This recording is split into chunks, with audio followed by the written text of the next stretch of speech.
Hey, I know how to write a novel. How you doing? Before this episode starts, I just wanted to give a quick little podcast recommendation.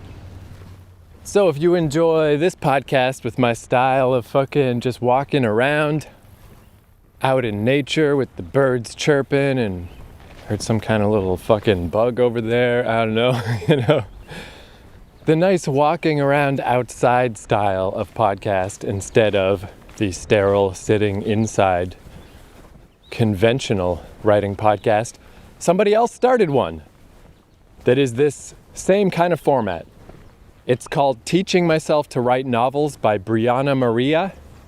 And yeah, if you're just looking for a different kind of perspective on this same idea, then check it out, because we're both on the journey to write our first novels.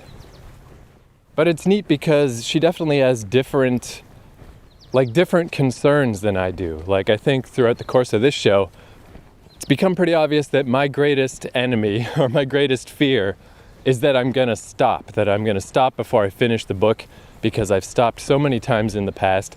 So a lot of this podcast is about how to keep going, how to just keep on the grind and just keep working slowly day by day by day. Because as long as the process doesn't terminate, it will eventually complete. Whereas so far, her concerns have been way more about plotting and about structure and about how the actual story of her novel should go.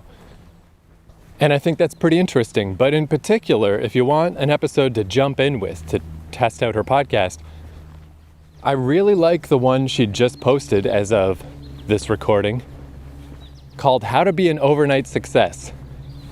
And what I like about it is I especially like hearing from people that have demonstrable, provable success, Like in my case, it's very small, but the only reason I started this podcast and the only reason I felt like I was at all confident to talk about this process of writing is just because I finished the nonfiction book I wrote, the book about video games. Just because I completed the process. I wrote a whole book and I'm like, cool.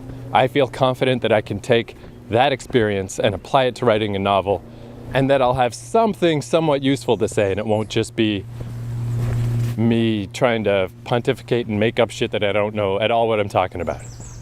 Still pretty flimsy credentials, but it's something. Where in Brianna's case, she's like a legit successful person. She runs a modeling agency. If you search her, it's like, oh look, there's a person. She's a real person. She achieved things in the world. Or man, if you fucking Google me, there's another Keith McNally who owns a bunch of famous restaurants in New York, and he just destroys me. He makes me invisible on the internet because he's an actual person who is actually successful, So Brianna's one of these actual successful people who has actually achieved things in the world. And I really like this episode, the How to Be an Overnight Success episode, because she talks about that. She talks about the modeling agency that she runs and how long it took for it to gain prominence, and how it felt like it was right on the edge of that mythical overnight success, that thing where suddenly everybody knows about you, even though it took years and years and years to get there. She's like, I felt like I was getting close, and then COVID happened and the world blew up. But she ties that into the idea of writing a book and how long it takes. And as much as we all wish we were done, we all wish we had the finished book, we all wish we were there, we wish we were the success right now, we ain't gonna get there anytime soon. It's gonna take a long time. And I think that's very interesting. So Teaching Myself to Write Novels by Brianna Maria, available wherever you find your podcasts. Go check it out. Man, I took a little side path just so I could talk to myself, because there's a lot of cyclists on the other path I was on. And now I have no fucking idea where I am. This is weird. I've never been here before. It's like a weird kind of swampy marsh. This is where it's nice to be just in Canada, where it's like nothing's a big deal. Because I'm just getting this vibe, the way this feels. It's like, I feel like I'm in Red Dead Redemption 2. I feel like a fucking crocodile could come out and eat me. Instead, it's just mosquitoes. All right, so Teaching Myself to Write Novels by Brianna Maria. Go give it a shot, and on to my podcast. I want to be a success. And sure, that's not the main reason why I'm writing. I didn't grow up wanting to be a model agent. Just even saying that that's my career path, it's kind of unreal because it happened over time, very slowly as my business started to take off. So it's interesting just the way that my life took this turn. So yes, I want my book to be finished. I want to be a success. I want to be an amazing author. I want this podcast to blow up. But don't we all? We all want that. Hey, welcome to How to Write a Novel. So I've got the next episode of this podcast all ready to go. And it's kind of long. And I had some other thoughts that I'm like, I'll just spit out these other thoughts and tack them on at the start of the episode. But then I was like, you know what, fuck it. Let's just make this its own episode. And it'll be short for once. You remember the olden days when I used to sometimes do short episodes of this podcast? Those were the days, right? So let's just do a quick little thing. Couple thoughts that I had. It's just a nice little addendum to that trio of episodes I just put out about the romance story. Just wanted to tack on a little thing at the end because this is what's kind of neat about, there's I guess there's the idea that you could just hold all your cards close to your chest, not talk about your writing, not talk about your story, not wanting to give it away, not wanting to spoil it or whatever. Where I don't really feel that way, obviously. I'm just like, you know what, I'm just going to describe it. I'm just going to explain everything that's going on in these stories, and by the time the actual book comes out, my theory is that no one will remember anyway what was in these podcasts, so it won't matter, it's like whatever. I'd rather just talk about it now, and then in 2 or 3 years when the thing's finally done, anyone who's heard these podcasts will probably not remember most of this shit. And it can be valuable because just, getting your shit out there, people can kind of, bounce things back at you, filter it through some other people, see what they think. So at the end of that story, the big finale was that the girl from Russia gets on the plane with the dude and they fly to America to start their doomed romance. And on Instagram, Lissy J Loves on Instagram, she pointed out like there's going to be visa issues. You can't just do that. And that is an extremely valid point. On her Instagram, she mentioned that she travels, or at least did travel before the Corona world. And on her Instagram, there's pictures of her in Moscow, in front of the cool Tetris-looking buildings. So, she's actually been there. She didn't just hang out at the fucking airport like I did. And to get into Russia, you've got to apply for a visa. You got to go through processes. Even just for me to stay overnight at the hotel there that was next door to the airport and was locked down so no one could leave, it took them hours to sort out temporary visas for us. It's a whole different situation. You can't just roll into Russia. And I realized I was sort of taking things for granted just because of my Canadian status. I'm part of the little cadre of countries that are totally easy, basically. When I went to the Netherlands, no one gave a fuck. They're just yeah, what are you doing here? That's fine, here you go. Here's your visitor pass. In Japan, they're just how long you want to stay? I was 90 days. They're here you go, 90 days. Have fun, have a good time. Even when I moved to the States, I got a 6-month, it was this weird visa that it wasn't a full work visa. It's this little loophole where I was going there to film a documentary, but I had to promise that I wouldn't assemble the footage in the States. I had to do it back home, which is just silly. Of course I wasn't going to follow that. Everyone knew that, but it was just for the sake of the paperwork. It's this documentary I never even actually ended up making, but it was enough to get me the pseudo work visa. And even that, I didn't have to do it ahead of time. I did all that stuff at the border. I would have preferred to do it ahead of time because it's weird to take a bus to the States and have to sort out all this stuff and just hope it all goes well. But yeah, I just did that on the day. And then that was for 6 months. And then I had to apply for an extension. And in that no man's land, when I had applied for the extension, but I didn't have it yet, I went on a cruise that stopped in Mexico. So technically I left the States, and on the way back I had to explain to them like, yeah, my visa's technically expired. I applied for a new one, and I was like a little like, I hope this isn't a problem. But the people at the US border literally said, you're Canadian, you're harmless. Like that's, I was like, yeah, I mean, you're right, it's true. And then that was also, like I said last episode, that was the same thing that I got the 6-month extension, and then I stayed another 4 months after that, and no one cared. Like I've never had a visa issue ever in my life. It's always just so easy. I got turned back at the American border the first time I tried for that 6-month visa thing because I didn't know about it basically. I just lied to them, and they figured out that I was lying. But literally I came back the next day and sorted it out. They didn't even care that I lied to them. Like it's never been an issue. So that never really crossed my mind. But yeah, when Lissy mentioned that, it's like, oh yeah, fuck, you're right. Like just my little experience in Russia, it's super obvious that they don't feel that way.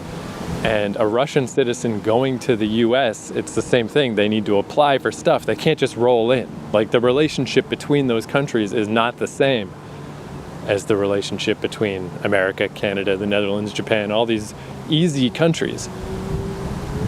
So I was thinking, that is an extremely good point. I gotta acknowledge that in the story. So what I could do, since it's not gonna be Russia, it's just gonna be a mystery foreign country that is clearly Russia, but I can, fudge things a little since I'm gonna make up that it's my own country. I could make that be part of the plot. During the week that the characters are hanging out, that could be something they talk about. Like, hey, it's a big news story. Did you see this? Like, hey, relations are going well between our countries, and this pseudo-Russia country has now joined the ranks of all the little unified countries that don't require that you apply for a visa.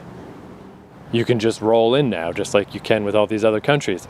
So they could talk about that, and that could be the impetus that inspires the guy to pitch this stupid plan. That could put the seed in his head of like, hey, she can just come back to America with me now.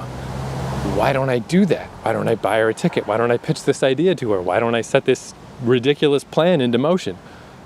So that kind of covers up the little plot hole, and I think actually makes it a better story. It like strengthens it. It gives him a little more reason to pitch this dumb plan. Like everybody's talking about this, it's going to be maybe not like as momentous as like the fucking Berlin Wall coming down or something, but a pretty big deal. It's like international news that like we've entered a new age where we're all friends now. We're less combative. We're less at odds with each other. And since it's on all the newspapers and on all the little TVs in the airport, and it's just what people are talking about, it gives him that extra inspiration to like, yeah, let's do it. Let's do that. Since we can, then let's do. Whether we should or not, let's fucking try it. So yeah, I just thought I'd mention that to like fucking wrap up that little story. And it's kind of a neat thing, because like I'm not a huge fan of having people like read my stuff and give me feedback or whatever. I kind of respect when other people do it. Like my friend Brad wrote this awesome story that he sent me a copy of and asked me for my thoughts. And it's like, I'm just like such an annoying personality type that like if you ask for my thoughts, you're gonna get them. You're gonna get like 2 pages of meticulous notes of every little stupid thing that stood out to me.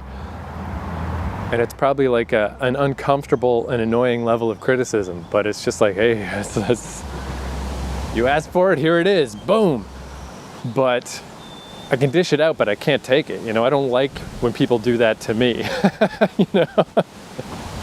I'm pretty uncomfortable with that. Although, that book I wrote about The Last of Us, I did send that to Brad and asked for his feedback, but even that I kind of requested like just give me your vague impressions, I don't. It's one of those things I gotta get better at. I gotta learn how to accept criticism better. Because at least I know this about myself, at least I know that this level of criticism I dish out I can't take it back yet. And I guess the only way to get better at it is to just do it, right?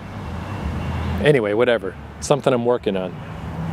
But this level of criticism, I love. This is actually great. I'm just like, okay, so I kind of rambled about the basic beats of this story on the podcast. And then Lissy on Instagram was like, okay, hey, that's cool, but, you got to deal with this. That's a thing that is not going to work. And I'm like, oh yeah, cool, you're right. And then it got better. It's like fixed up a little. It's like that medium level or low, it's probably more of a low level of criticism and feedback is perfect. It's so good. And more of the wonders of Instagram. I'm NovelPod on Instagram, and go follow Lissy J Loves on Instagram too. Fuck it, why not? So there we go. That's not too bad, right? It's like a 20-minute episode. That's nice. That feels nice. Just to finish off, speaking of that story, the romance story, so I was saying how if there were a sequel, it would be about how the relationship didn't work and they ended up getting married, having kids, then getting divorced. I found a song that I think would be awesome for the dude in that circumstance. Like, I never, from the get-go, really thought of that character as me. I never thought of him as being like me. He's like this other type of person. Anytime I've broken up with somebody, even if I'm the one who broke up with them, the hurt and the pain and the weight of it would just come out as angry. I'd be like angry at them, like, even though I'm the one who did the breaking up, like, fuck, why'd you make me have to do that? And I just have to like untangle that nonsense in my head. But I don't want this character to be like that. Again, this guy is not me. This guy is his own guy. So I was thinking the way he could interpret his life where he's gotten divorced is to not be mad about it. He's just sad about it. He's just like, fuck, I wish that didn't happen. I wish I could get back together with my ex-wife. And he's just a big mopey sad sack. And maybe that could be what that story would be about, is like her helping him like ferry himself across this particular gulf of like, I know you think this is what you want. I know you think you want us to get back together, but we're going to teach you that this isn't what you need. This isn't what you want. And plus this isn't going to happen anyway, so fuck it. And that could maybe be interesting to write about a character that's not like me, to write about a different problem, a different internal state, a different situation. It doesn't feel like exciting to me. I still don't think I would write this sequel. I don't have that spark of that little thing that would make me care about it for 2 years to write it. That's not there yet, but this is just another potential idea, a way that it could go, another little piece to like maybe. And I found this song that I think is just awesome. This song would be great for this guy and how he's feeling right now. Is just like not angry about his failed love, but just sad about it and doesn't know what to do. It's not an extra sad song, but it is just kind of like, because this guy, I don't want anybody in this story to be like a miserable sad sack, just a little, still like, hey, life's still okay, life's still not bad, I'm still basically happy, but I'm just stuck. I'm stuck at this roadblock that's making me depressed, and I don't know what to do about it. So this is a song called Super Poke by Spooky Rubin. He's a Canadian guy. You probably never heard of him, but in the 90s in Canada, he was pretty famous. And this song has got that vibe of just, no matter what I do, never gonna be enough for you. Ba, ba, ba, ba, da, ba, ba, ba, ba. It's cool. All right, thanks for listening. I'll see you next time with a big, long, fucking rambling nonsense episode. Adios.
tie my tummy into knots.